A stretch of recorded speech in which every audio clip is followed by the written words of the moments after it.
Hey everybody, welcome to the Song Revolution podcast, brought to you by Nashville Christian Songwriters. Nashville Christian Songwriters exists to empower Christian songwriters worldwide. I'm John Chisholm, and this podcast exists to bring you valuable songwriting insights, inspiration, interviews, and just all around good fun with some of the greatest songwriters, producers, arrangers, artists, and creatives, and beyond. You can find out a whole lot more about us at NashvilleChristianSongwriters.com.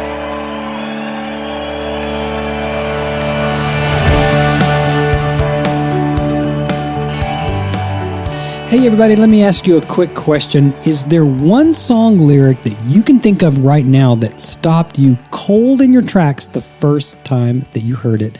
Well, for me, it was the song Brokenness Aside by David Leonard and Leslie Jordan, who were the duo All Sons and Daughters. They just took us deeper into intimacy and authenticity and vulnerability in worship like I don't think anyone ever had up to that time. The lyrics are so stunning, because I am a sinner. If it's not one thing, it's another.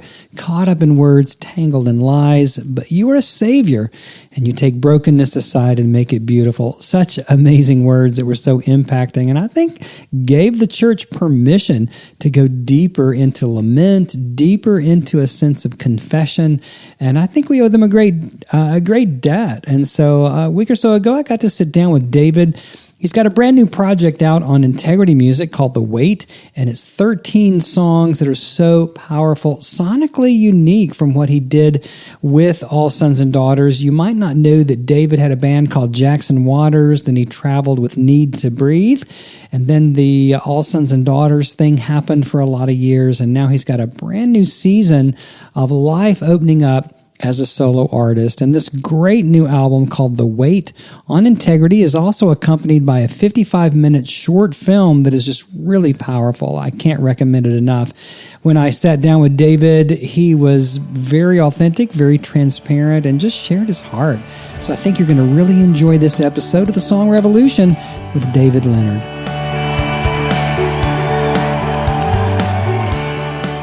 Well, hey, David, man, thanks so much for carving out a few minutes to talk with us here on the Song Revolution podcast. Absolutely excited to be here. Yeah, man. So this is one of the coolest places I think I've been in a long time. So the Creek with C-R-E-A-K. That's right. Where'd that come from? Well, it's because, you can't see this. Obviously, we're on the podcast here. You're listening to this. But we're sitting in this almost 100-year-old house. And we started making records out of here, and every time we would make something, we always had noises and pops and creaks. And so whenever we were trying to come up with a name, it was like, why don't we call it The Creek? And it just kind of worked. Kind of fun, play on words there. Yeah, just a minute or two from 5 Points Franklin. With, in the heart of it. Frothy Monkey. We walked to lunch, Starbucks. coffee every day. Yeah. That's awesome. It's pretty amazing. Yeah, very cool vibe. We feel spoiled. Tons of gear, a lot of vintage gear around here. There is a lot of it. So we have partnered with Integrity Music, and a lot of this came from Integrity Studio that was down in Mobile, which you've been to Mobile, you've been down there before. For a minute. Yeah, for a minute. Yeah. So, but we partnered with them. A lot of this stuff was sitting in the closet in Colorado Springs when they moved up there. And we somehow talked them into letting us take no kidding a lot of it and bring it down here. Well, I have to do a big shout out to the former house engineer Chuck Harris. Yeah, man. Do you know Chuck? I don't. Chuck, but you got to give him a shout out. I do, man, because his blood, sweat, and tears is all over some of the stuff from vintage Integrity days. Yeah, well, that's great, man. Well, I know we're going to talk in a little bit about your new CD and short film, The Weight. Yeah. That's it's so cool, so different, but I don't want to let the cat out of the bag yet. Let's save that for a little bit. So here you are, just in a whole new solo season. Yeah.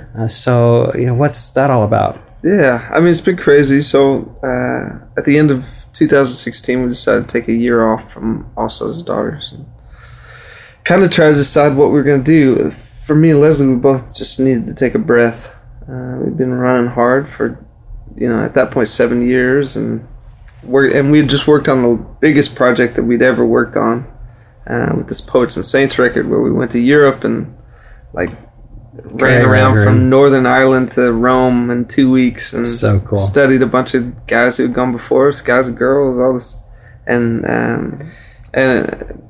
I mean it was insane. And we did all that, brought it back home, started writing songs about it.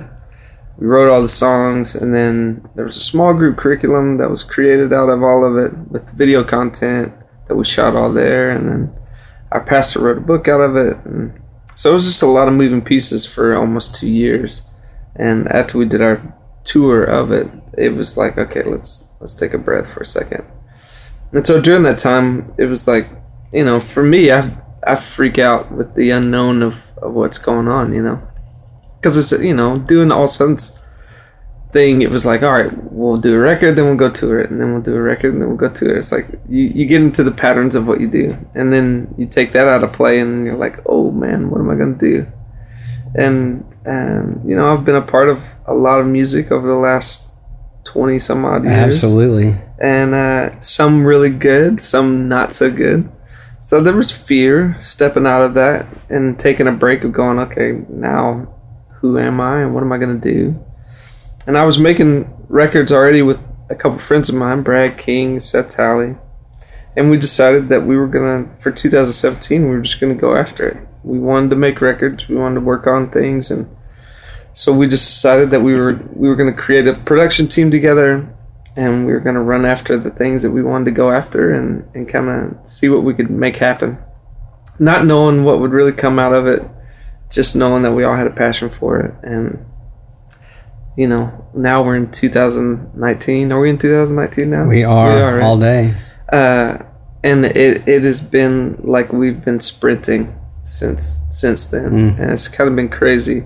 The amount of stuff we got to work on, the records that have kind of come down the pipe, the artists that we've got to work with, we never would have thought that we would have had the opportunity to be a part of some of these records. Wow. Can you share who some of those are? Well, like we Need to Breathe.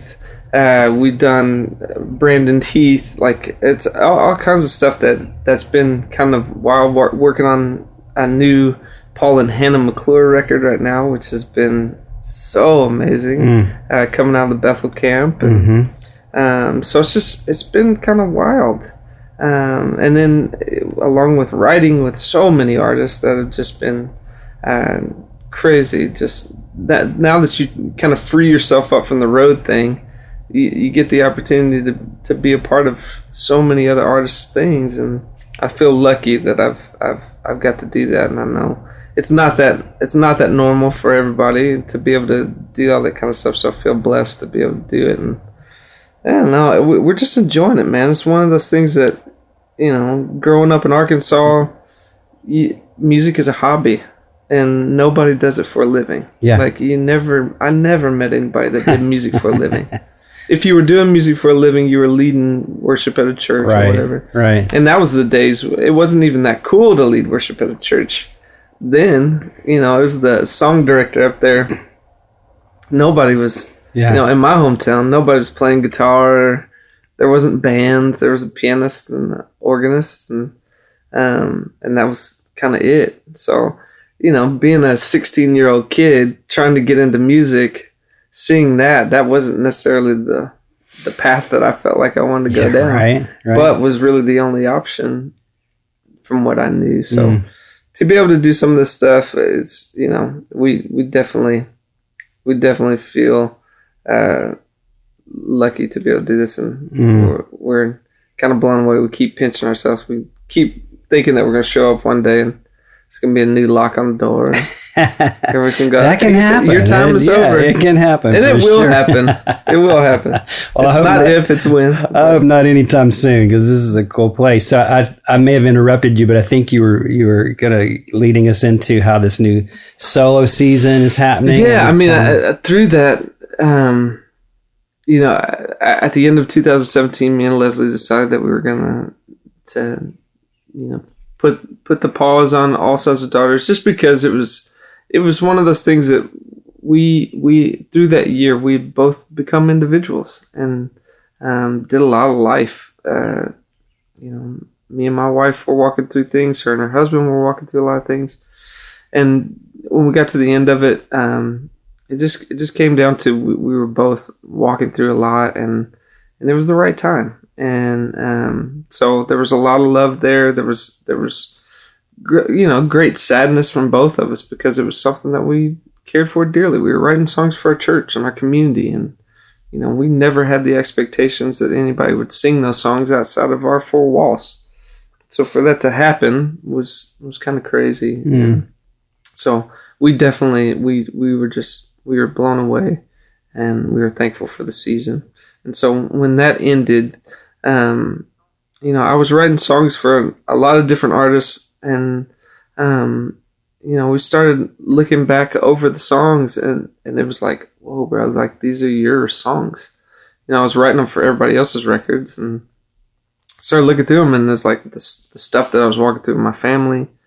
We had tried to have. We have an amazing daughter that's 7 years old, and it took us about a year and a half, 2 years to get pregnant with her, and then we tried again for almost 4 years to have another one. Ended up getting pregnant, had a miscarriage, and it was just a tough season walking through all that. And then with the band ending, so I'm dealing with identity stuff. I'm dealing with the loss of a child and the struggle of not being able to create the very thing that me and my wife wanted to create, And so a lot of the songs I was writing were coming out of that, and we're closely tied to that.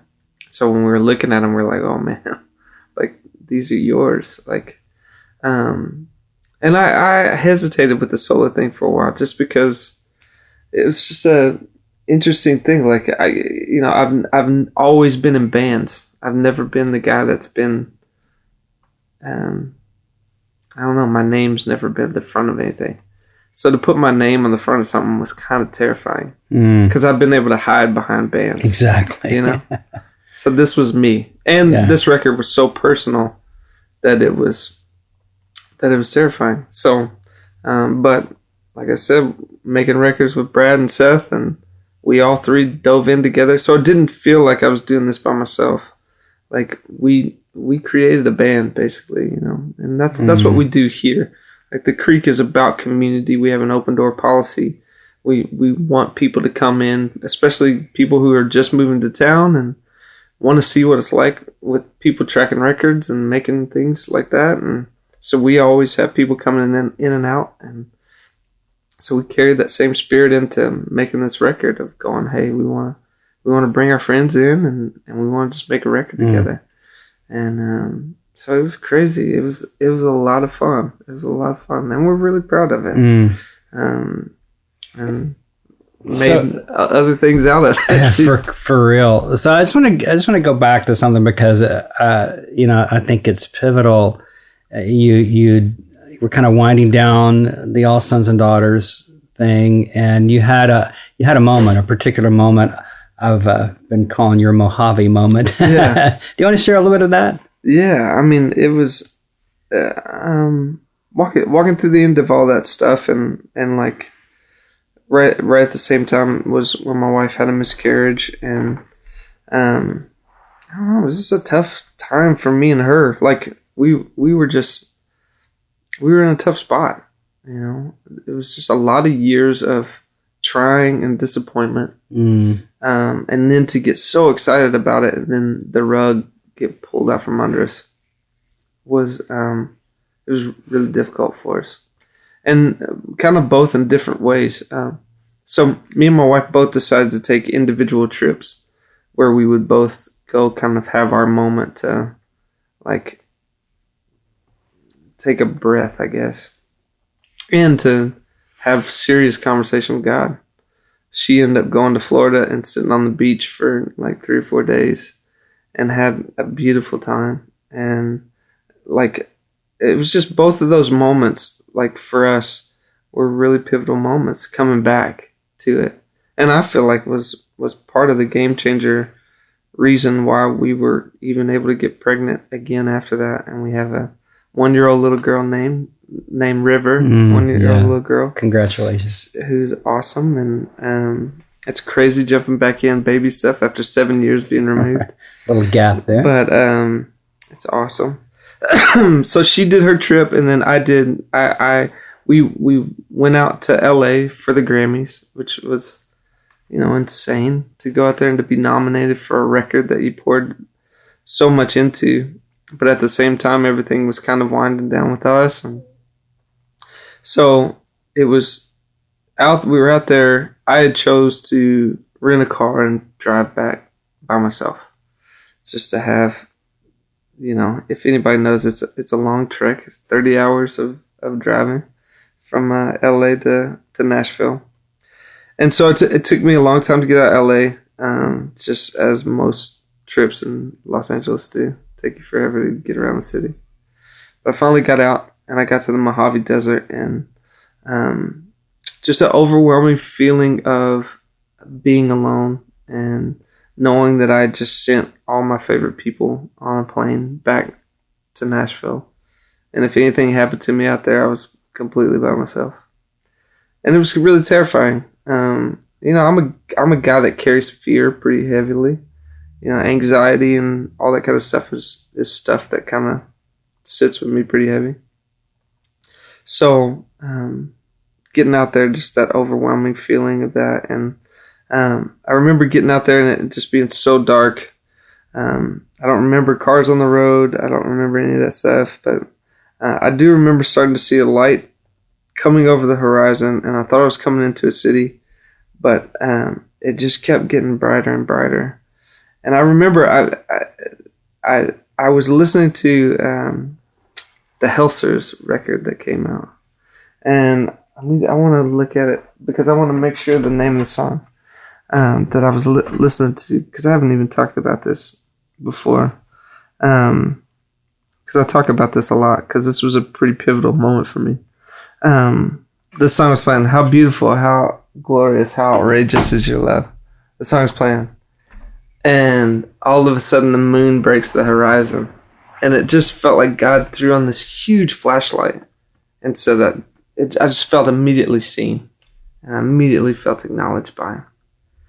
And it felt like a movie. Like, it was insane. One of those moments that I'll never forget. And for me in that moment, that's all I needed. I just needed to be acknowledged. Like, I needed to know that I was seen. And I didn't need him to tell me what the future held or what it was going to be like. I just needed to know that there was love and care enough to just acknowledge me. And I felt it. And and that was a pretty pivotal moment for me coming back. That's when I started writing songs, really, was after that journey of that. So a lot of the songs coming out of that had hints of the desert. They had hints of the acknowledgement, being seen. It's definitely a theme that flows through the depths of my record. So here you are at almost 20 years of a lot of success. Now, Jackson Waters on Word for a Season, Need to Breathe, touring, Stint, of course, All Sons and Daughters. So pivotal, for so many of us in worship leading to have those songs. So I want to just take a moment to acknowledge you and Leslie Ann. For, do you call her Leslie Ann or just Leslie? Just Leslie. Okay.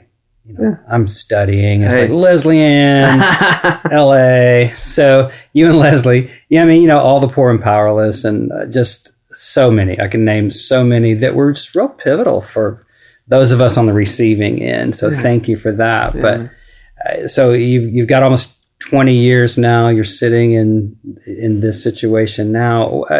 Even with all that success, is there anything that comes to your mind that you'd say was your greatest hurdle, and maybe how you overcame it? I'm sure you had lots of challenges, but any one big thing? Tons. I mean, and I've been thinking about this a lot, but I think my greatest hurdle over the years has just been me. Like, I have created so many things inside of me that have hindered me from doing things that I've really wanted to do or felt like I was supposed to do. And I've allowed fear, I've allowed all that stuff to dictate the path that I walk. And I mean, any way I can encourage people of going, hey, like, it's always good to surround yourself with people who can speak truth into you. We tend to retreat to solitude in moments of that, like that. And especially, creatives, we tend to spend the majority of our time by ourselves. And, for a lot of us, being by ourselves and being in our heads all day long is not a good place to be.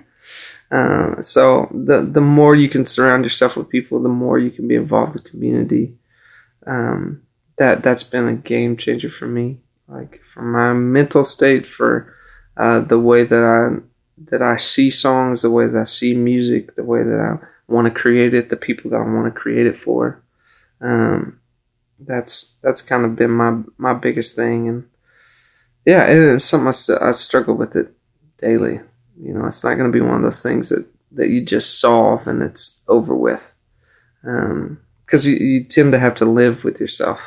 Like, it's one of those things that whether you like it or not, you're going to wake up every day and your head's still there, and right. You still have to choose to kind of take the good, get rid of the bad, and yeah. Yeah. I have the same problem. Wherever I go, there I am. So, yeah. Hey, well, we're going to take a quick break. And then when we come back, I really want to get deeper into your new music and the short film, which is absolutely astounding. Stayed up way too late last night watching it, but it was so cool. It was worth it. So we'll be right back with David Leonard. Awesome. We're going to take just a quick break and talk about something that I think is going to be very valuable for you as a Christian songwriter. So check it out. Do you feel like God's given you a bunch of songs, but you don't know what to do with them? Do you feel like you've got a real call on your life to write, but you're clueless about where to start? Or maybe you've got writer's block and you're wondering if you'll ever get the creative juices flowing again. Well, we've got you covered with NCS membership. NCS membership is all about community and how to grow in this calling you feel deep inside to be heard. We get it. We know that you just want to honor God with your talents and be a good steward of what He's given you. And that's why NCS membership could be your next right step to grow, learn, be challenged, get connected, and ultimately fulfill your dreams to glorify God and reach others with the same passion you feel. It's designed to help you tell your story and to reach listeners who will love your songs. With your NCS membership, you'll receive 24/7 access to valuable masterclasses on topics such as modern hymn writing, worship writing, song form, lyric development, and recording home demos, as well as discounts for other NCS products and a deep connection into a community of creatives who get you. There are a lot of songwriters out there, so you need to be the best you can be to stand out, be heard, and become the songwriter you were born to be. Just go to NashvilleChristianSongwriters.com now to check out all the great benefits of becoming part of a decidedly Christian community of songwriters from all over the world. NCS membership, your next right step to being heard. Well, I just hope that you'll take advantage of that and check it out. All right? We bring you good stuff here on the Song Revolution podcast. So back to our episode. All right, well, welcome back, David Leonard. We've already had a great conversation so far about this new solo season, sans all sons and daughters, and just a whole new day for you. New record with our great friends at Integrity. Yeah. Very different kind of a record, not only for you, but for them. It seems like a kind of a departure. It's so artist oriented. Your first solo thing, you're not hiding behind the band. And so kind of take us in, to the short film and the let's start with the music. I know you've already referenced that a lot of these songs were written for other people. So, but take us into some of those songs. Yeah. I mean, I think when we started making this record, we were going, okay, hey, how can we do this that's a little bit different? Because, I mean, if you look at the lyrical content of all of this stuff, these are straight up worship songs. Like, this is not a departure from anything that, that we were doing with All Sons and Daughters. It's like, it is straight up, like, this is worship. But we did it in a way that we wanted to make it accessible to people in the Christian industry, people outside of it. We wanted to make a record that kind of crossed those lines of going, hey, like, there is a way that we can create a new sound in worship, because it feels like we've got to this point where if it doesn't sound like this or sound like that, then it doesn't get categorized in the worship thing. And we're going, man, I think there's another way to do this. And we've been saying a lot that it's we made this record for the weekday instead of for the weekend, because a lot of worship records get made for Sundays, to be sang at church. And while we feel like this record does the same, and it can be placed in that, we wanted a record that was from point A to point A is basically what we call it, the in between of from Sunday to Sunday. We wanted people to be able to put this on their car and it to flow with their natural things that they do during the day. And it has moments of joy, and it has moments of contemplation, and it has moments where you don't even have to think about it. You're just entranced with it. And so it was everything was really intentional with why we were doing it. And a lot of the songs have been so special, even to our church community. Know Your Heart's been one of those that has been really special. We've been singing it for probably the last year. I wrote it with this guy Ethan Hulse and Andrew Ripp. Ethan is a phenomenal songwriter. Has written on so many songs that are on the radio right now. He's crazy. And Rip is one of those artists that I have loved for forever. I got the opportunity to play with him a bit right when I was coming off the Need to Breathe thing. I was kind of, when we were starting All Sons and Daughters, I would go out with Andrew and play keys for him some, and just fell in love with his heart. And we were all kind of walking through the same season of life. We were every time we would get together, we wrote a bunch of songs on this record together. And every time we would get together, the majority of the time we would go out to Leaper's Fork. We would get breakfast at Country Boys, and we'd sit there and we'd drink coffee and talk about our lives and the good, the bad, and then we would come back and we'd write. And man, Know Your Heart was one of those that kind of poured out, and immediately after we wrote it was like, okay, we have to start doing this at our church. And we started leading it, and because Ethan leads with us as well on Sundays, and me and him both started leading it, and then other leaders that were there started leading as well. And it's been one that's been so sweet for our community. When you just break it down to the simple truths of going, God, I just want to know the things that are behind you. Like, I want to know what makes your heart beat. It's like when you break it down to those simple truths, there's real beauty that kind of pours out of it. And we tend to overlook that, and we tend to just go to these milestones that are just like, we want these moments that are always these just things. And we tend to lose sight of just going, can I just know the beat of your heart? Like, and so that's been really beautiful, and it's been really fun. Rip ended up putting on his record as well. And so it's been fun to see how that's kind of been swimming around. And I don't know, just a lot of these songs, they just meant so much.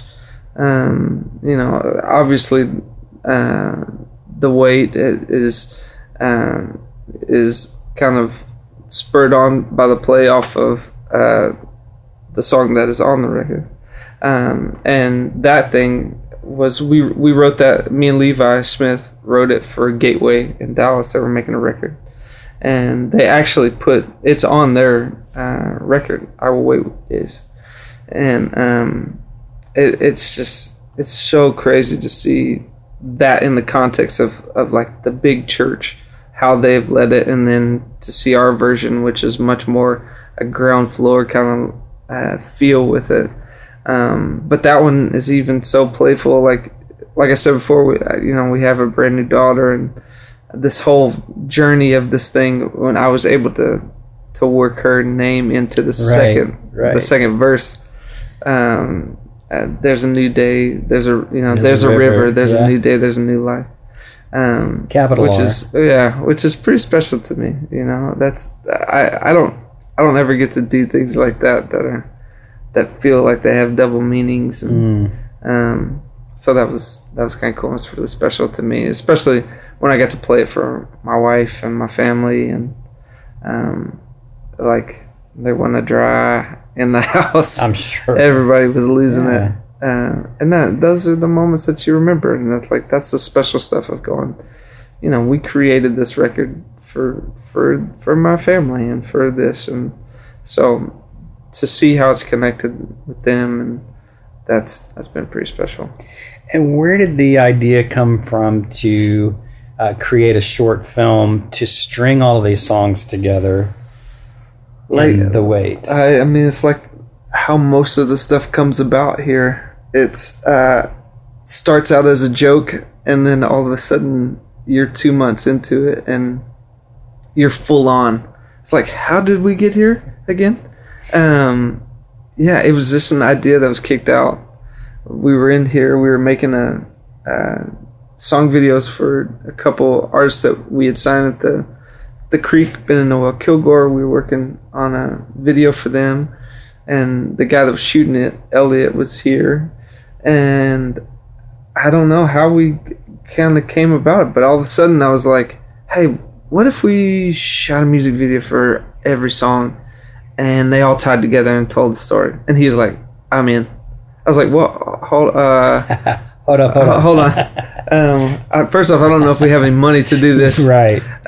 What's the budget? Because I can only imagine what it would cost to make a movie. Like, that's like my brain. So, I was like, hold on, let me figure this out. And he's like, no, bro, like, this is a passion thing for me. Like, I want to do this. Whatever it is, let's make it happen. And we just started dreaming. We would get together at nights, and we'd sit around, and we would just kind of dream about the songs. And it just felt like it was laid out for us. All of a sudden, everything started kind of falling in place, and it was insane. And then we went to Tulsa to shoot it all. We wanted to have a different skyline. The majority of people shoot videos in Nashville. Right. You have the same skyline. Right, you exactly. see the same thing. Figure it out, people. Yeah, and we just wanted to go somewhere that it was not normal. And we wanted to go to some place that felt like people were still excited to be in videos. If you ask somebody here in town, you're like, hey, we're doing a video. Anybody want to go? They're like, oh, no, I was in one last night. Like, yeah.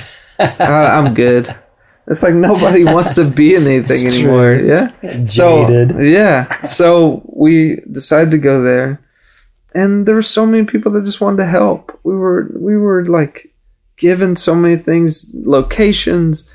God gave us a car to use, like multiple cars. It was crazy. It was just crazy. It just felt like God had just started laying this thing before us, and we were just trying to catch up with it. And it was a lot of fun to make. It was very challenging. I have so much respect for people who make movies and for do that kind of stuff, because it's hard stuff to do. It is. And I had never done anything like that, and so it was a new thing. And my dad got to be in it. He played like the father and the God kind of figure throughout. That was really important to me, because a lot of the last couple of years, I've done a lot of work going through counseling, all this kind of stuff. Of my perception of God has been greatly dictated by my perception of my father. A lot of that ties to how I see God. My dad's an amazing man. He still serves. He does college ministry on a campus in Arkansas, and been there for 35 years, and serves and loves a lot of people. And I feel like I got to watch, and I got to grow up underneath someone that was different than what I had seen in the church. Like, he had so much love for everyone. There were no lines. Like, it was like everybody is loved, everybody's served, everybody's to be valued, and that to me was very important. I felt like was something that I cherished. But at the same time, as a kid, it was hard, because he was constantly serving everybody else. And I've heard people say that kids are the best recorders but the worst interpreters. And so from my vantage point, he was never around. He always had time for everybody else, but never had time for us. And that's how I felt like God was with me. He was around, but he was always helping everybody else. Didn't have time for me. And so working through that was tough. And but me and my dad were able to have some really amazing conversations. I started going to counseling, started working through some of that stuff, and in that, my counselor was trying to get me to remember a moment where I felt scared or abandoned, kind of thing, and I immediately went back to Little League baseball tryouts for some reason. I have no idea why. I went back there, and I remember that I went to try out, and I got scared, and I didn't want to do it because I was always the younger kid.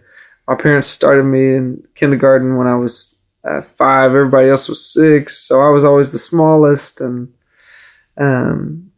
so I constantly kind of had this fear thing in me. And I remember going to trial. I didn't want to do it, and I remember crying. And she's like, "Well, how did you get through it?" And I was like, "Well, I remember going to the parking lot. I was crying. My dad came, and he talked to me, and he talked me into it." And she's like, "Hold on a second, your dad was there?" I was like, "What?" Well, yeah, he was there. She's like, "I thought your dad was never there." I was like, "Well, I mean, yeah, I guess he was." She was like, "Well, think of another moment." Thought of another moment. Every time my dad was there. And it was just like this mind-blowing thing of going, okay, God has been the same thing through all of this stuff. Like I've constantly gone, well, God doesn't see me or God doesn't care. But once I started looking back on it, it's like I started to see in his hand in every one of these places. So that kind of rocked me for a while of trying to do that. So when we went to make this short film, it was a no-brainer that we had to have my dad in it, and we had to have him play the role they did. And, it was just pretty special to make a movie with your dad. Like, I feel like not a lot of people get to do that. So yeah, well, it's very cool. I mean, and I recommend that anybody listening goes immediately and checks out The Wait on YouTube. It's all just right there. And when I was watching it last night, first of all, you never stop. You must have lost 5 pounds. It's like you romped through that whole whole thing. Some surprising locations, and sonically, this record is, like you said earlier, isn't your straight ahead worship. Yeah. And so it's very cool. It's innovative. It's different, and maybe a little shocking to some of the fans from All Sons and Daughters, but the movie, because I listened through the whole record and loved it, of course, recognized some of the songs, but when I watched the movie and watched kind of how the visuals accompanied the album, it just brought it to life in a whole new way. So I'll never hear those songs again or listen to the record without seeing, I'm not going to give it away, but seeing some of the things you were doing, the surprising places you were showing up, in the show. But back to your dad, because you look so much like him. Did he grow the beard for this? He did. He did grow. I wondered about that. So he's kind of the God figure and father figure, but at some point I kind of wondered if it was like the older you, the way it all kind of went down. It was like, that's kind of the spin I was putting on it, but just a brilliant marriage of the visuals with the music. So Elliot Eicheldinger, is that right? Yeah. Cool name. What amazing a cool name. Yeah. I think I'm gonna change my name. I like that. That's very cool. Man, he killed it, and he had never done something that long before. So, I mean, the guy's he's a magician. He knows how to get a shot. He has just gotten so amazing at being able to tell a story with not much.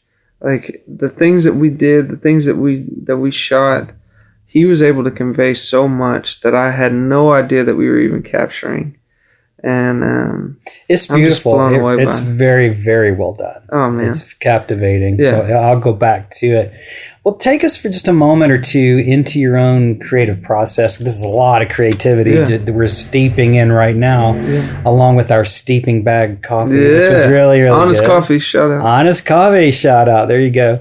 But maybe just a little bit about your songwriting process. Yeah, I mean, you were talking about just with the visuals pairing with the songs. Like for me, a lot of in the creative process, I'm kind of a visual type. I see things more, especially in the creative process of making a record. A lot of times I like create these music videos in my head while I'm creating that. The one in particular that actually made the film was the There's No Body moment, which was I ended up walking into this church and having this conversation with God basically in the front row. And whenever we were recording the song, that my headspace was, and for me, I don't know why it was, but it was always Chicago. Like I was in downtown Chicago, the streets are busy, it was crazy, and I walked out of the crazy streets and I walked into this silent cathedral, and I walked down the front and I sit there and I have a conversation with God. Oh, dude, you fell so hard on your knees. I thought, dang, hope you didn't break a kneecap. Man, my body took it. It definitely, it did not like me after the shooting that thing. It's a beautiful moment. Well, just the colors of the lights. And that church is the church I got married in. No kidding. So there's significance in all of it. Is it in Chicago? No, so that's in Tulsa. So my wife's from Tulsa. Okay, I gotcha. Yep. So it was a powerful moment for sure. Man. So so that kind of stuff, I see that I see visual kind of things with that. But it's just that's a fun way to create. Like, gets your imagination running. Like, put yourself in a world that you don't normally sit in. But the writing process is, for me, is different every day with whoever I'm sitting with. Rarely do I ever write by myself anymore.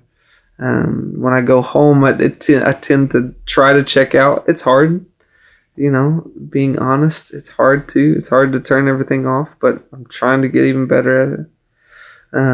But going home and being present there. So when I come here and I'm here, I tend to be writing with a lot of different people. So a lot of it starts like this. We might sit around for hours and just do this. I've just learned that you can do these writing things and people can walk in the door and you can sit here for 5 minutes and you can do chit chat for 5 minutes and then you can come in and you can try to get to business really quickly. And it doesn't tend to really ever work out for me that way. It might work for other people, but for me, it just hadn't worked that way. So I tend to come in these situations. We hang out for a bit. We might go get breakfast. Might start a song. Might come up with like a melody or something, and then let's go to lunch and come back. But I love to take the moments. I love to take the breath moments in a writing process where you can actually clear your head from everything else, get away from the hype of the excitement of creating something. Because you can get lost in a track or whatever, and everybody's so excited that you lose sight of what you're actually creating, and then it might just be awful, and you needed to stop for a second and look at it. So being able to step away, continue the conversations that we had before, and it just always seems like stuff always comes out of that. Every time I've done that lately, we come back and it just flows more natural because everybody's comfortable with each other. No one's trying to prove something. And I think that's the biggest thing in writing sessions is you constantly feel like you're having to prove yourself to somebody. Whoever you're sitting across the seat from. Doesn't matter if they're a huge writer, doesn't matter if they're a new writer. You're constantly trying to prove the fact that you're worthy of sitting in this room. And it's dumb because none of us are. All of us are one song away from a huge song. So it doesn't matter if you're a brand new artist, whatever. Like you can never walk into the room thinking that you're the best writer there. You have to come into the room and know that you just have to have something to contribute that day. And whatever happens, happens. And I had to stop. I could never carry the weight of any success that I've had in this.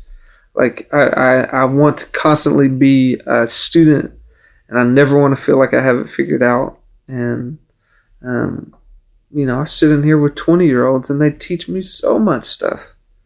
And I never want to, always constantly be a student, always be learning new things, and just being present in all these things. Like that's the biggest kind of push for people of just doing that. And then knowing who you create for. Like that's key.